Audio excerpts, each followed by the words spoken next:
नमस्कार मंडळी, कशा आहात तुम्ही? मजेत ना? आम्ही पण मजेत. हे बघा, शेळीनं काय घाण टाकली काय माहिती, कशा प्रकारचे डायरेक्ट गाठे पडलेले आहे. एक 15-20 दिवस झाले, तिला 2 बकरं झाले होते. त्यानंतर ती ओके होते, पण अचानकच एकाएकी तिला दुखायला लागलेलं आहे आणि तिच्या पोटातून ह्या अशा गाठी पडत आहे. रात्रभर शेळी उभीच आहे, बसली पण नाही आहे, काही खायना पण झाली आहे. काय करावं आहे? जर तुम्हाला काही माहिती असेल याच्याबद्दल तर नक्की आम्हाला कमेंट करून कळवा की काय करायला पाहिजे, किंवा हे असा प्रॉब्लेम आलेला आहे तो कशामुळे झाला. हे बघ, ही शेळी आहे, 2 बकरं झालेले आहे छानपैकी तिला, पण पूर्ण वाळून गेली आहे. बघ, शेपटी पण बघा की एवढी भरलेली, डेंजर ना.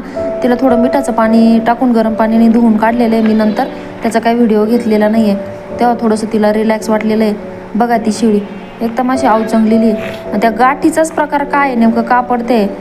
तर आपण म्हणत होते की शेळ्या चारायला घेऊन गेलो तेव्हा ती ना असे पडलेले हाडकं वगैरे खात होती रानामधले. ते ओढ्याच्या कडेनं जनावरं टाकलेले काही मेलेले वगैरे असले ना, तिथं हाडके खाती, त्याच्यामुळे पडतंय म्हणे. ते खरं आहे का? ते कमेंट करून सांगा नक्की.